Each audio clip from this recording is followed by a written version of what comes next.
살아야 됩니다. 그것을 위해서 하나님께서 우리를 구원하셨음을 깨달아야 할 것입니다. 그렇다면 우리가 삶의 예배, 삶 속에서 예배 가운데서 우리가 성공하려면, 제대로 예배를 하기 위해서는 어떻게 해야 될 것입니까? 첫 번째는 거룩한 산 제물로 우리를 드려야 합니다.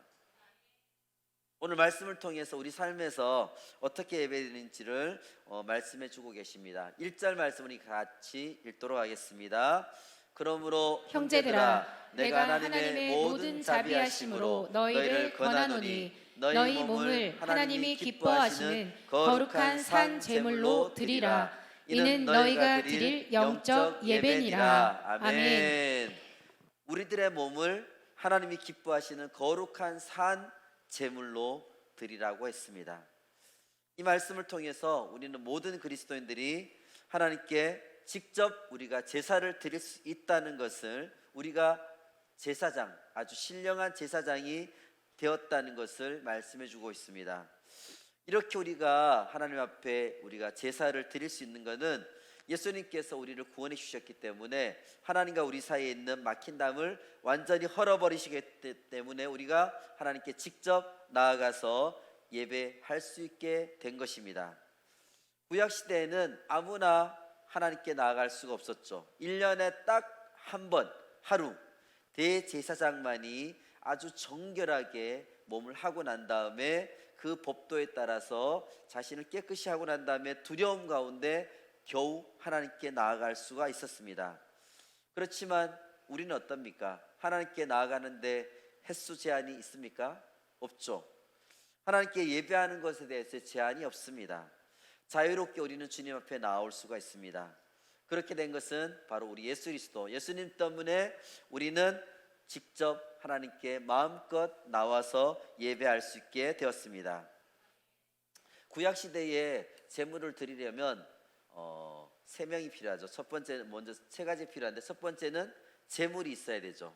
제사를 지는 제물이 있어야 되고, 두 번째는 제물을 바치는 백성, 그 사람의 죄를 이제 전가시켜야 되니까 그 사람이 있어야 되고, 그 다음에 백성으로부터 제물을 받아가지고 하나님께 제사를 드리는 제사장이 있어야 되었습니다. 이 세 가지가 있어야 제사가 될 수가 있죠. 그런데 예수님께서 대제사장이 되셔가지고 이 세 가지 역할을 한꺼번에 다 합쳐버리셨습니다. 다 예수님 안에서 통합이 되셨습니다. 예수님이 스스로 제물이 되셨죠. 또 예수님의 제물을 바치셨습니다. 또 예수님이 동시에 제사를 드리셨습니다. 예수님 안에서 제물과 바치는 것과 그 다음에 제사장의 역할, 이 세 가지가 모두 합쳐지게 되었습니다.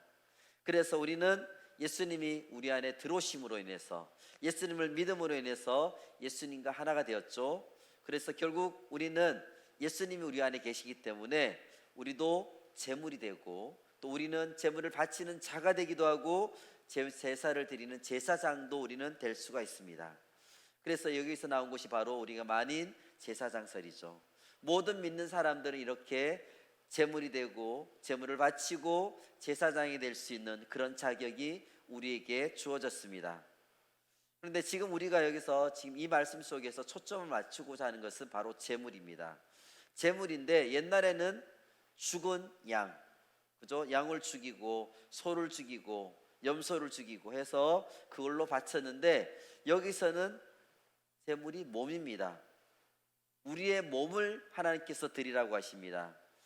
이것은 그 당시에 말씀이 쓰여졌을 그 초대교회 때는 아주 완전히 혁명적인 선포라고 할 수 있습니다. 그 당시에는 헬라 철학, 그리스 철학이 그 시대의 사람의 사상들을 사로잡고 있었는데, 그 당시에 영혼과 정신은 아주 고귀하다고 생각하고 육신은 아주 천하다고 여겨졌던 이원론적인 그런 사고방식, 그들의 사고방식 속에 있었습니다. 그런 상황에서 몸을 드리라는 것은 아주 놀라운 명령이죠. 천한 몸, 아주 저질적이고 아주 별거 없는 그런 천한 몸을 하나님께 드리라, 하나님의 제물로 드리라고 한 것입니다. 그럼 여기서 몸을 드리라는 것은 뭘 얘기하느냐? 우리의 전 인격, 우리의 존재, 우리의 자아, 우리의 인격을 온전히 하나님께 드리라고 하는 것입니다. 몸이라는 것에 한번 주목을 해볼 필요가 있습니다. 우리의 모든 영적인 활동, 우리가 말씀을 읽고 기도하고 우리가 예배하고 이런 것들이 모두 몸을 가지고 하는 거죠. 몸이랑 연결되어 있습니다. 그래서 우리의 몸의 모든 활동은 영적인 모습과 연결이 되어 있습니다. 바로 우리의 모든 영적 활동, 우리가 몸이 있어야지만 그것을 할 수 있죠.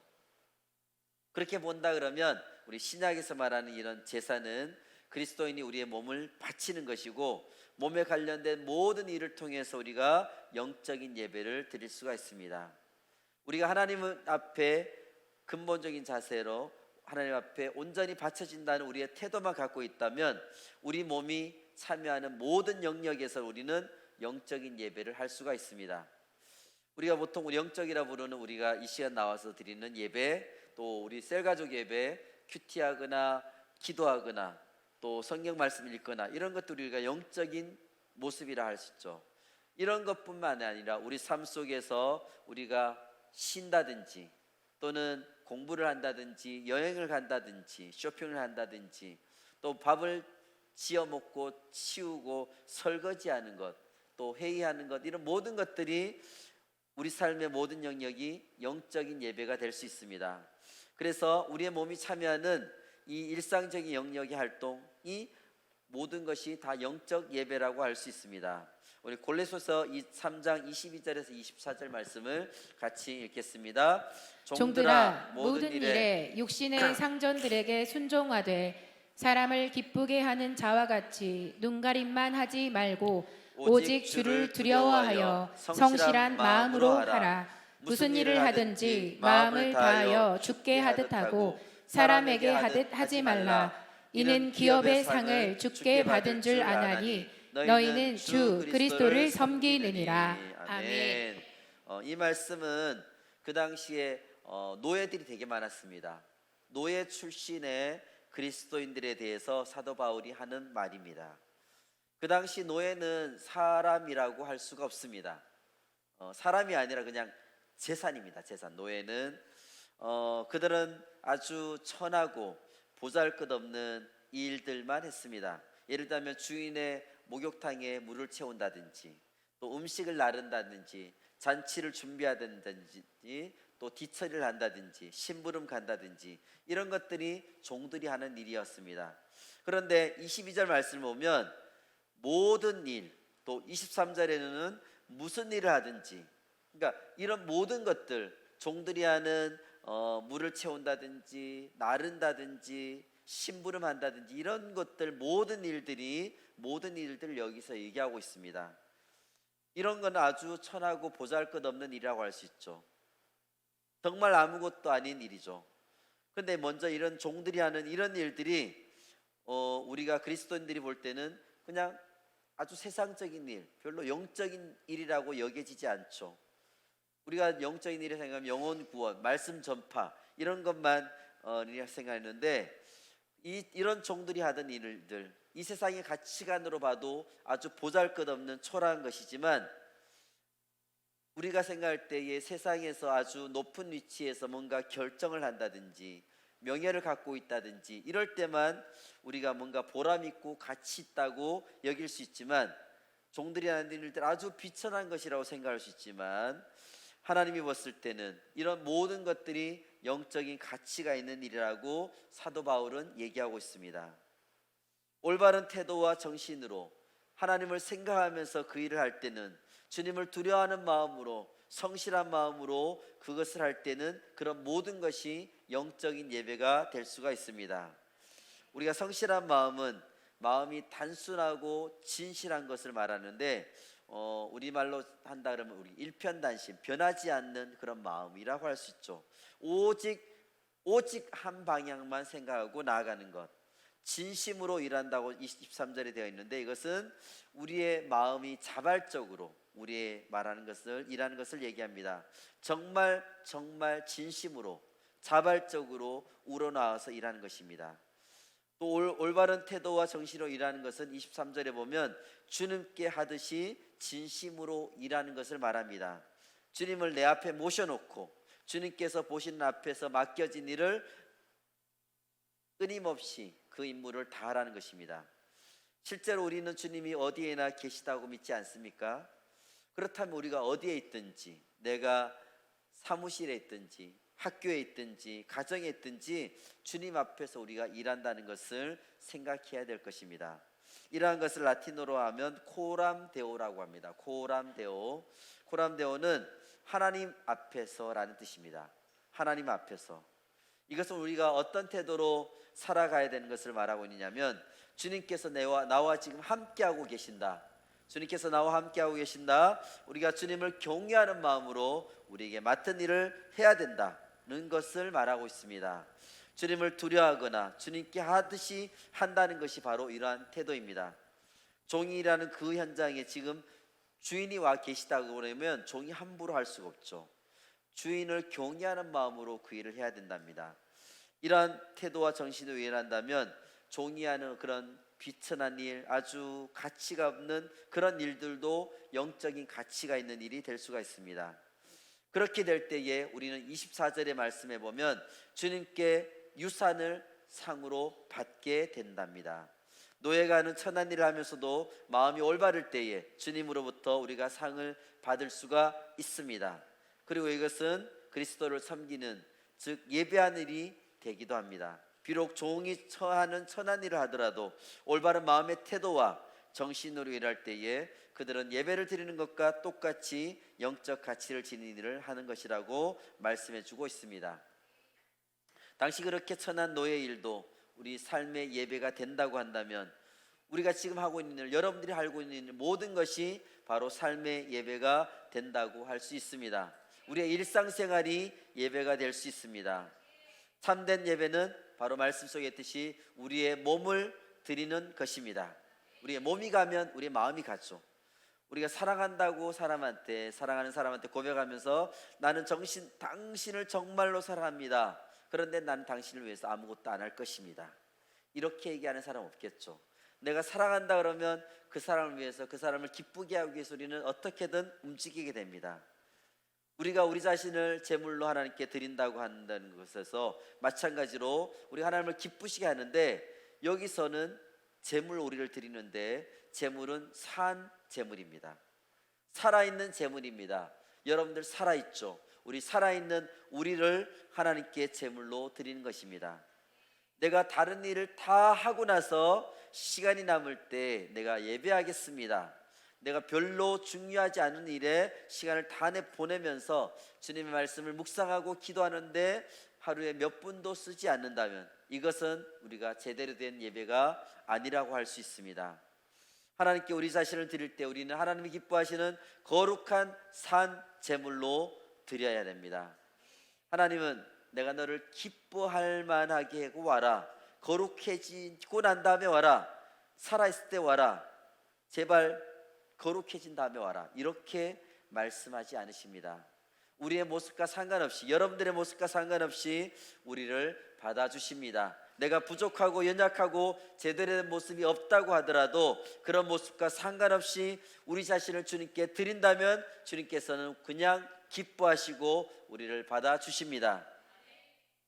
오늘 특별히 넥션으로 우리 넥션 발대식 참여 우리 친구들, 여러분들이 있는 학교, 교실, 그 현장 속에서 하나님은 예배하는 삶을 살기를 원하십니다.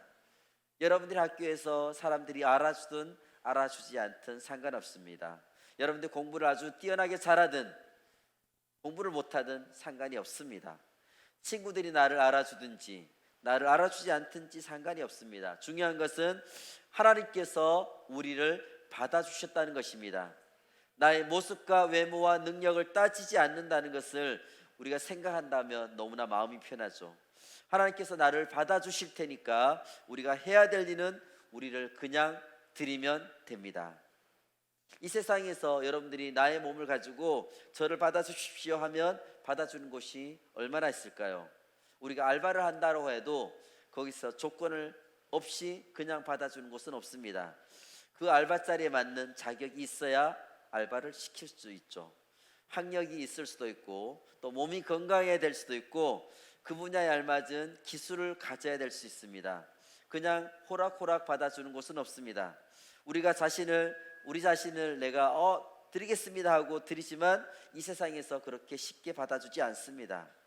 그런데 온 우주 만물을 창조하신 하나님께서는 이 세상을 주관하시는 그 하나님께서 주님 제가 제 몸을 드리겠습니다 하면 주님께서 우리를 받아주십니다. 우리가 잘난 것이 아니라, 실력이 따라서가 아니라, 성실하냐 성실하지 못하냐 이런 걸로 주님께서 우리를 내치지 않습니다. 주님께서는 우리를 정말 기쁘구나, 내가 너를 써주겠다고 하고 우리를 받아주십니다. 우리를 받아주셔서 하나님께서 원하시는 사람으로 우리를 만들어 주십니다. 이 땅에서는 조건을 따지지 않고 받아주는 것이 쉽지 않죠. 만약에 어떤 행사장에서 선물을 무상으로 나눠준다 할 때도 조건이 있죠. 선착순. 아무 때나 가서 선물 달라고 하면 이상한 눈으로 쳐다보겠죠. 주는 곳에서는 거기에 맞는 조건을 맞아야지만 거기에 맞게 줍니다. 그렇지만 하나님께서는 아무 조건도 없이 무조건 우리를 받아주십니다. 주님의 주시는 큰 은혜가 아닐 수가 없습니다. 주님께서는 그런 우리를 거룩한 산 제물로 드리라고 하십니다. 제물은 죽어 있어야 되지 않습니까? 그렇지만 오늘 우리에게 말씀하시는 것은 살아있는 그 자체로 우리를 제물로 드리라고 하고 있습니다. 나의 삶을 온전히 드리기를 하나님께서 원하십니다. 양을 우리가 제물로 드린다고 한다면 그 중에 우리가 다리만을 제물로 드리겠습니다 하고 우리 제사를 드릴 수는 없습니다. 양 전체를 한 마리 통째로 드려야 되겠죠.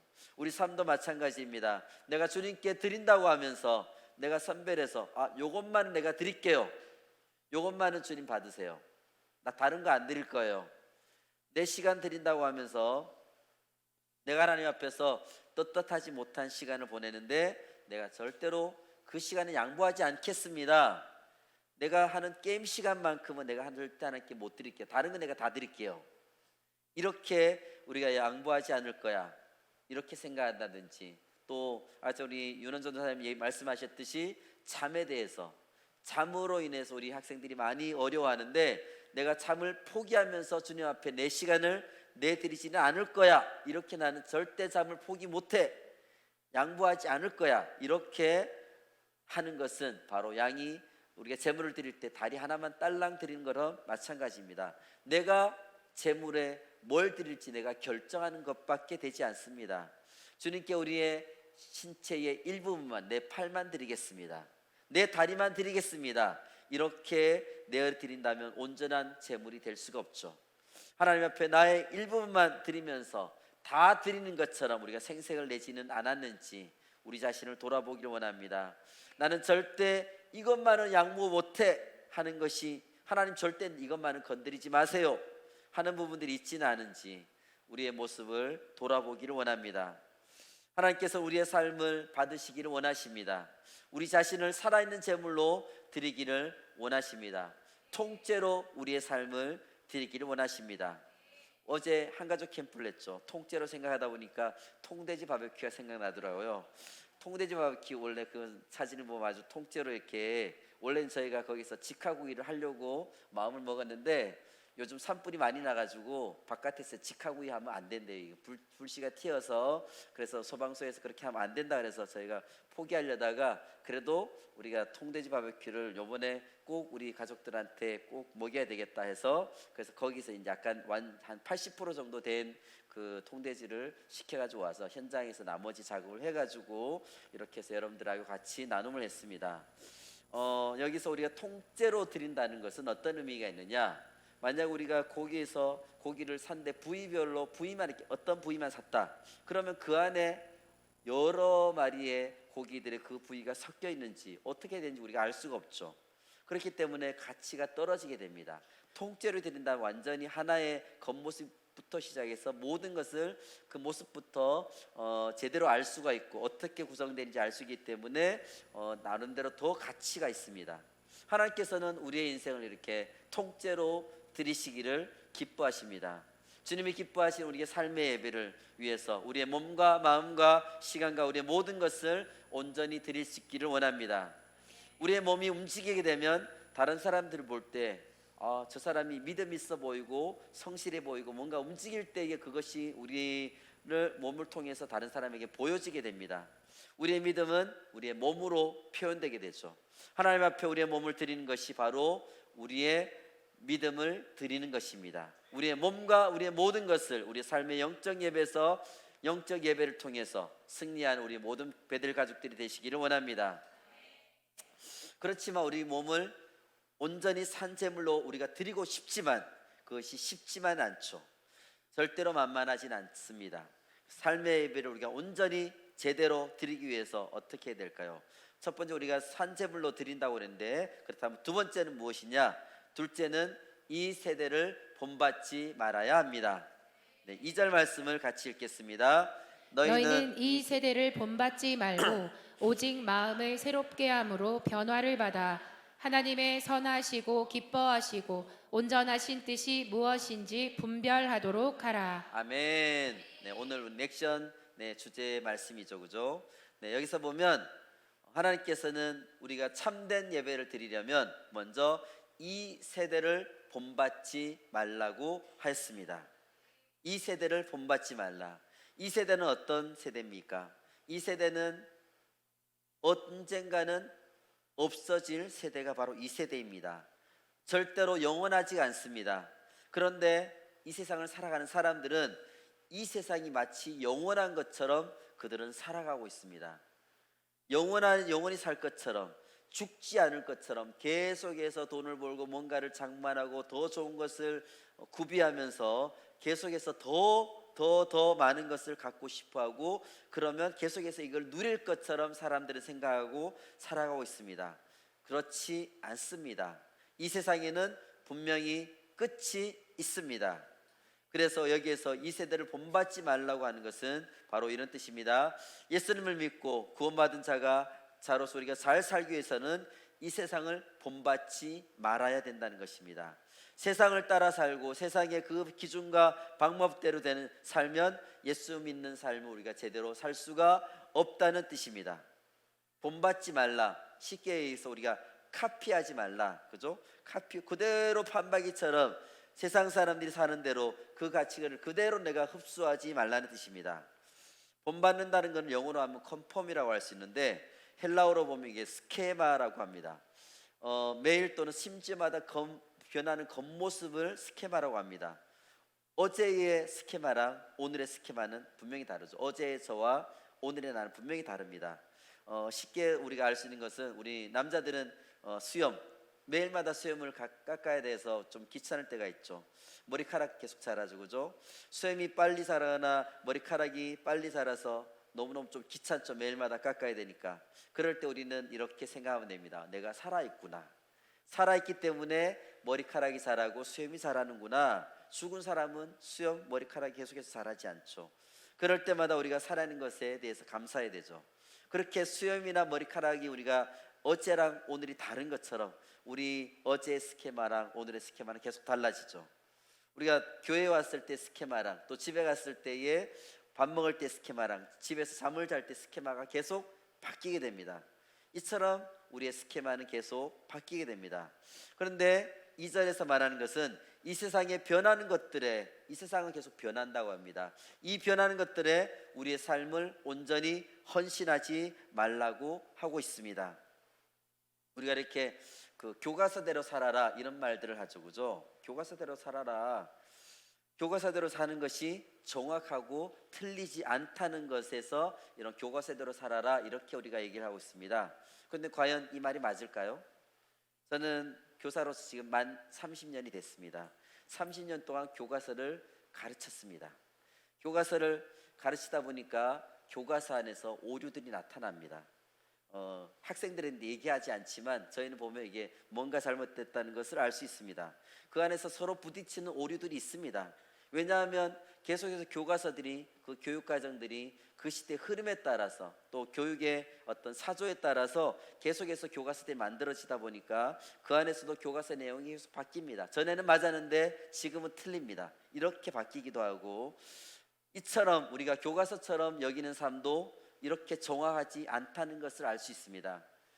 정치에 따라서 어떤 정치 권력이 잡느냐에 따라서 어떤 때는 이 사람이 엄청나게 위인이 됩니다. 그런데 정권이 바뀌어버리면 이 사람이 위인이 아니라 어떤 때는 이상한 사람으로 전락이 되기도 합니다. 세월을 저도 이렇게 살다 보니까 뉴스가 제일 처음에는 뉴스가 정확한 줄 알았습니다. 그런데 지금은 뉴스가 정확하지 않다는 것도 알게 됩니다. 요즘은 심지어 가짜 뉴스라는 말도 생겼죠. 뉴스도 믿을 수가 없습니다. TV에 나오는 것이 최선의 것이라고 그것이 맞는 것처럼 생각할 수 있지만 그것도 금방 변하고 옛날의 것이 될 수밖에 없습니다. 이 세상의 것을 따라 살면 진리를 알 수가 없습니다. 이 세상에서는 흔들리지 않고 변하지 않는 진리를 제시해 주지 않습니다. 모든 것을 상대화시켰습니다. 절대 진리가 없다고 이 세상은 계속해서 얘기하고 있습니다. 왜냐하면 그들은 절대 진리를 알 수가 없기 때문입니다. 절대 변하지 않는 말씀이 그들에게 없기 때문에 그들은 계속해서 변화하면서 시대의 흐름에 따라서 요동치면서 살아가고 있는 것이 이 세대입니다. 요한일서 2장 15절에서 17절 말씀을 같이 읽겠습니다. 이 세상이나 세상에 있는 것들을 사랑하지 말라. 누구든지 세상을 사랑하면 아버지의 사랑이 그 안에 있지 아니하니 이는 세상에 있는 모든 것이 육신의 정욕과 안목의 정욕과 이생의 자랑이니 다 아버지께로부터 온 것이 아니요 세상으로부터 온 것이라. 이 세상도 그 정욕도 지나가되 오직 하나님의 뜻을 행하는 자는 영원히 거하느니라. 아멘. 이 세상은 변하기 때문에 이 세상을 따라가면 오래가지 못합니다. 우리도 수많은 경험이 있죠. 작년에 최신형 핸드폰을 구입했는데 오래되면 더 좋은 것이 계속해서 나옵니다. 세상은 이렇게 계속 변합니다. 이 세상을 사랑하면 계속해서 세상을 따라 살기에 너무나 바쁩니다. 왜냐하면 계속해서 새로운 것이 쏟아지기 때문입니다. 세상에서는 끊임없이 새로운 것들로 우리를 유혹하고 있습니다. 그것이 없다 그러면 뒤처진 사람처럼 우리를 취급하고 있습니다. 그렇지만 하나님을 믿는 우리들은 겉으로 보기에는 바보 같을 수도 있고 촌스러울 수도 있고 시대에 뒤떨어진 것처럼 살아가는 것 같지만 우리는 영원한 사람들입니다. 우리가 영원하신 하나님 앞에 거하기 때문입니다. 마태복음 6장 8절 말씀을 같이 읽겠습니다. 그러므로 그들을 본받지 말라. 구하기 전에 너에게 있어야 할 것을 하나님 너희 아버지께서 아시느니라. 아멘. 우리는 비록 이 세상에 살고 있지만 이 세상 소속이 아닌 다른 사람들입니다. 목적이 다른 사람들입니다. 세상 사람들은 자기 자신을 만족시키기 위해서 자기 자신을 스스로 기쁘게 하기 위해서 또 다른 사람들의 눈치를 보며 살지만 우리는 그렇지 않습니다. 우리는 정확한 목표가 있고 절대 진리가 있고 주님께서 주신 사명을 이루기 위해서 이 땅을 우리는 살아가고 있습니다. 그 사명을 이루어 드려서 하나님을 기쁘시게 하는 것이 바로 우리의 인생의 목적이라고 할 수 있습니다. 그것이 우리 교회의 목적이기도 합니다. 말씀에서는 명확히 알려주고 있습니다. 구원받은 너희들은 이 세상을 따라가면 안 된다. 이 세상을 본받지 말아라. 이 세대를 본받지 말라고 우리에게 말씀하고 계십니다. 이 세대의 흐름을 따라 진리를 모르고 살아가는 이 세대를 우리는 본받지 마시기를 바랍니다. 세상의 가치관, 끊임없이 변하는 그 가치관에 따라서 우리 삶을 맡기는 우를 범하지 않기를 바랍니다. 우리에게는 주님이 주시는 절대 변하지 않는 진리가 있습니다. 주님이 주신 사명이 우리 안에 있습니다. 그래서 우리가 살아가는 방법과 세상이 살아가는 생각은 전혀 다릅니다. 우리는 변치 않는 주님의 말씀을 따라서 이 세상을 살아가는 킹덤 빌더로서 이 삶을 살아가는 사람들입니다. 이 세대를 카피하지 말고 그것을 따라 살아가려고 시간과 돈을 낭비하면서 쩔쩔매고 살아가는 것이 아니라 참된 주님, 우리의 참된 주인 되신 주님 앞에 우리 삶을 통째로 온전히 드리며 우리 삶을 살도록 해야 될 것입니다. 우리 삶의 예배를 드리기 위해서 첫 번째는 거룩한 산 제물로 우리를 드리라고 그랬죠. 두 번째는 이 세대를 본받지 말아야 된다고 했습니다. 그러면 마지막 세 번째는 무엇이냐? 셋째, 마음을 새롭게 함으로 변화를 받아야 합니다. 아멘. 자, 2절 말씀 우리 다시 한번 읽겠습니다. 너희는 이 세대를 본받지 말고 오직 마음을 새롭게 함으로 변화를 받아 하나님의 선하시고 기뻐하시고 온전하신 뜻이 무엇인지 분별하도록 하라. 아멘. 이 세대를 우리가 본받지 않은 것으로 그치면 안 됩니다. 거기서 그치는 것이 아니라 그 뒤에 오직 마음을 새롭게 함으로 변화를 받아야 합니다. 아멘. 변화를 받는다는 것은 영어로 우리 트랜스폼이라고 했죠. 헬라어로는 모르페라고 하는데, 모르페에는 없어서는 안 된 필수적인 요소, 이런 뜻이 있습니다. 없어서는 안 될 필수적 요소. 그러므로 오늘 성경에서 말하는 것, 계속해서 변하는 겉모습을 가꾸고 꾸미는 데에 우리가 시간을 보내지 말고 우리의 속사람, 우리의 본질적 우리의 성품, 이것을 변화시키라고 하고 있습니다. 겉모양만 우리가 믿는 사람인 척하지 말고 본질이 바뀌어야 된다고 하고 있습니다. 우리의 습관이나 방법만 바뀌는 것이 아니라 우리의 마음의 변화를 받아야 됩니다. 우리의 마음을 새롭게 한다는 것은 우리가 예수님을 영접하고 구원의 사건을 구원을 얻은 그 정도로 그치는 것이 아니라 구원 이후에 우리 삶이 마음을 새롭게 하는 삶이 되어야 합니다. 우리는 우리의 영혼을 계속해서 갈고 닦고 손질하고 주님 보시기에 아름다운 모습으로 우리를 가꾸어야 됩니다. 날마다 하나님 앞에 우리의 말씀과 기도로 마음을 깨끗이 닦아야 합니다. 이것은 너무나 중요하죠. 말씀과 기도는 그리스도인의 가장 기본적인 기본이라고 할 수 있습니다. 운동 경기를 할 때도 보면 저 선수는 기본기가 너무나 충실합니다, 이런 말을 하죠. 기본기가 충실한 운동선수는 처음에는 경기에서 이기지 못할 때도 있어요. 잘하지 못할 수도 있고 오히려 뭔가 잔재주를 부리면서 이런 선수가 훨씬 더 잘 이기기도 합니다. 그렇지만 시간이 점점 흐르다 보면 결국 장기적으로 가게 되면 기본기가 충실한 사람을 절대 이길 수가 없습니다. 군인들도 마찬가지로 훈련을 제대로 충분히 받으면 그 사람 좋은 군인이 될 수가 있습니다. 우리도 기본기가 충실하지 않으면 결코 쓰임을 받을 수가 없습니다. 잠언 말씀에 무엇보다 내 마음을 가꾸라는 말씀이 있습니다. 우리가 정원이 있는데 가꾸지 않고 그냥 놔두게 되면 잡초가 무성해지죠. 잡초가 훨씬 더 빨리 자랍니다. 우리의 마음도 정원과 같아서 말씀과 기도로 우리를 가꾸지 않으면 우리 안에 잡초가 무성하게 되게 됩니다. 우리는 언제나 하나님의 말씀과 기도로 늘 우리의 마음을 새롭게 해야 될 것입니다. 그렇게 되면 우리 안에 무슨 일이 일어납니까? 하나님의 기뻐하시고 선하시고 온전하신 뜻이 무엇인지 우리가 분별할 수 있게 됩니다. 무엇이 하나님의 뜻이고 무엇이 아닌지를 분별할 수 있는 능력이 우리 안에 생기게 됩니다. 말씀과 기도 가운데 온전히 거하면 무엇이 우리가 해야 될 것이고 무엇이 하나님께서 기뻐하시지 않는 것인지 우리가 분명히 알게 됩니다. 오래전에 한양에 어느 양반집이 있었습니다. 그 집에 돌쇠라는 하인이 있었죠. 하루는 주인이 돌쇠를 불러서 야 돌쇠야, 너 제주도 좀 다녀와야 되겠다 라고 했어요. 그래서 그는 빨리 그 즉시 제주도로 갔죠. 열심히 산을 넘고, 옛날에 이렇게 교통편이 없었으니까 바다를 건너가지고 최선을 다해서 제주도에 갔다가 몇 달 만에 돌아왔습니다. 시간이 많이 걸렸죠. 옛날이었으니까. 돌아와서 자랑스럽게 외쳤습니다. 대감마님, 제가 돌아왔습니다 하고 나왔더니 주인이 뛰쳐나오면서 외쳤습니다. 얘들아, 저놈을 당장 묶어라, 마구 쳐라.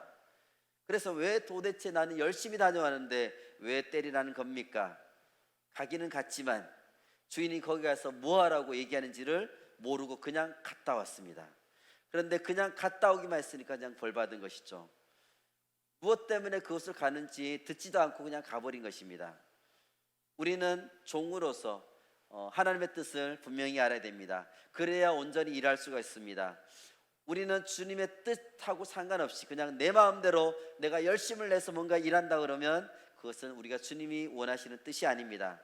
열심히 했지만 주인과는 아무 상관없는 일을 하게 됩니다. 우리는 우리의 주인 대신 하나님의 뜻이 무엇인지를 깨닫고 그대로 행하는 것이 중요합니다. 하나님의 뜻은 언제나 선합니다. 그리고 하나님이 기뻐하신 일을 우리는 해야 됩니다. 아무리 우리가 좋은 일 같지만 하나님이 기뻐하시지 않는다면 이것은 하나님의 뜻이 아닙니다. 하나님의 뜻은 부분적이지 않고 온전합니다. 말씀과 기도로 늘 자신을 깨끗하게 한 사람은 이러한 하나님의 뜻을 온전히 분별할 수가 있습니다. 여러분들이 있는 삶, 우리가 있는 삶 가운데, 내가 있는 삶 가운데 하나님의 뜻이 무엇인지를 알고 싶습니까? 우리 늘 말씀과 기도로 깨어 있으면 주님의 뜻에 합당한 삶을 우리는 살 수가 있습니다. 하나님께서 나를 통하여 하시고 싶은 일들을 올바르게 분별하면서 살 수가 있습니다. 그렇게 해야 우리는 주님의 뜻을 이 땅에서 온전히 이루어 드리면서 하나님께서 기뻐하시는 삶의 예배를 드릴 수가 있습니다. 네, 말씀을 맺겠습니다. 삶의 예배를 우리가 제대로 드리기 위해서는 어떻게 해야 될까요? 첫 번째는 거룩한 산 제물로 우리를 온전히 드려야 될 것입니다.